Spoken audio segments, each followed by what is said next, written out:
ನೋಡಿ, ನಮಗೆ ಈಗ ಕಾಡು ಹಾಗಲಕಾಯಿ ಸಿಕ್ಕಿದೆ. ನಾವು ಇದಕ್ಕೆ ಕಾಂಟ್ಲ ಅಂತ ಹೇಳ್ತೇವೆ, ಕನ್ನಡದಲ್ಲಿ ಕಾಡು ಹಾಗಲಕಾಯಿ ಅಂತಾರೆ. ಇವತ್ತು ನಾನು ಇದೊಂದು ಸಾರು ಮಾಡ್ತೀನಿ. ಏಕೆಂದರೆ ಇದ್ರ ಜೊತೆಗೆ ಒಂದು ಸ್ವಲ್ಪ ಆಲೂಗಡ್ಡೆನೂ ಹಾಕಿ ಮಾಡ್ತಾಯಿದ್ದೇನೆ. ನಾವು ಇದಕ್ಕೆ ಗಶಿ ಅಂತ ಹೇಳ್ತೇವೆ.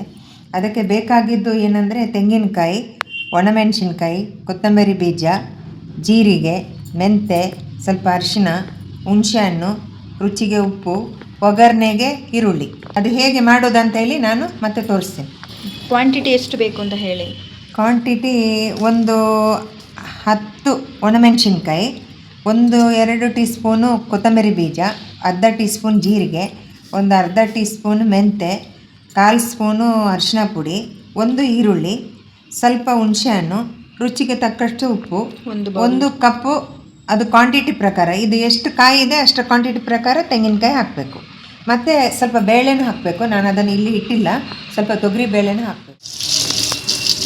ಇದ್ದೀನಿ. ಸಿಪ್ಪೆ ತೆಗಿಲಿಕ್ಕಿಲ್ವಾ? ಸಿಪ್ಪೆ ತೆಗಿಲಿಕ್ಕಿಲ್ಲ, ಅದರ ಬೀಜನೂ ತೆಗಿಬಾರ್ದು.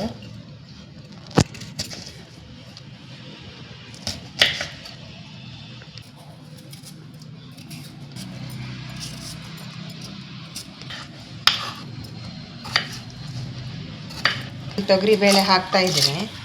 ತೊಗರಿಬೇಳೆ ಎಷ್ಟು ತಗೊಂಡಿದ್ದೀರಾ? ತೊಗರಿಬೇಳೆ ಒಂದು ಅರ್ಧ ಲೋಟ, ಚಿಕ್ಕ ಲೋಟದಲ್ಲಿ ಅರ್ಧ ಲೋಟ. ಟೊಮೆಟೊನ ಹಾಕ್ತಾ ಇದ್ದೀನಿ. ಗಿಡದಲ್ಲೇ ಆದ ಟೊಮೆಟೊ, ಒಂದು 2 kg ಆಗುವಷ್ಟು ಟೊಮೆಟೊ ಆಗಿದೆ ನಮ್ಮ ಗಿಡದಲ್ಲಿ. ಎಷ್ಟು ವಿಸಿಲ್ ಇದು? 3 ವಿಸಿಲ್ ಆದರೆ ಆಯ್ತು. ತೋರಿಸಿದೆಲ್ಲ ಮಸಾಲವನ್ನು ಈಗ ಗ್ರೈಂಡರ್ಗೆ ಹಾಕ್ತಾ ಇದ್ದಾರೆ.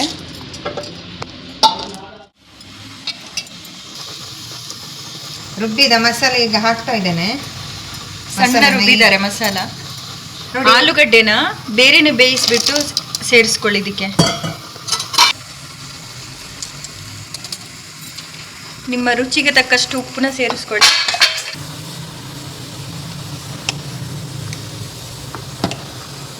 ಈಗ ಪ್ಯಾನಿಗೆ ಆಯಿಲ್ ಹಾಕಿ ಒಗ್ಗರಣೆಗೆ ನೋಡಿ, ಅದಕ್ಕೆ ಒಂದು ಚಿಟಿಕೆ ಅರಿಶಿನ ಹಾಕಿದ್ದೇನೆ. ಎಣ್ಣೆಗೆ ಅರಿಶಿನ ಹಾಕಿದರೆ ಬೇಗ ಫ್ರೈ ಆಗುತ್ತೆ ಈರುಳ್ಳಿ.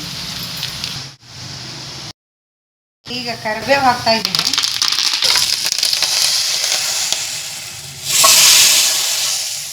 ಸರಿ ಮಾಡಿ ನೋಡಿ, ತುಂಬ ಚೆನ್ನಾಗಿರುತ್ತೆ, ಹೆಲ್ತಿಗೂ ಭಾಳ ಒಳ್ಳೆಯದು. ನಾವು ಈ ಸೀಸನ್ನಲ್ಲಿ ಯಾವಾಗಲೂ ಮಾಡ್ತಾ ಇರ್ತೀವಿ. ಇದರ ಪಲ್ಯ ಮಾಡ್ತೇವೆ, ಹುಳಿ ಮಾಡ್ತೇವೆ, ಆಮೇಲೆ ಇದರ ಪಕೋಡ ಮಾಡ್ತೇವೆ. ಭಾಳ ಚೆನ್ನಾಗಿರುತ್ತೆ. ಇನ್ನೊಂದು ಸರಿ ಅದರ ಪಕೋಡ ಹೇಗೆ ಮಾಡೋದು ಅಂತ ನಾನು ತೋರಿಸ್ಕೊಡ್ತೀನಿ. ಸಾಂಬಾರಂತೂ ರೆಡಿ ಆಯಿತು. ಈಗ ಬನ್ನಿ ಊಟ ಮಾಡುವ.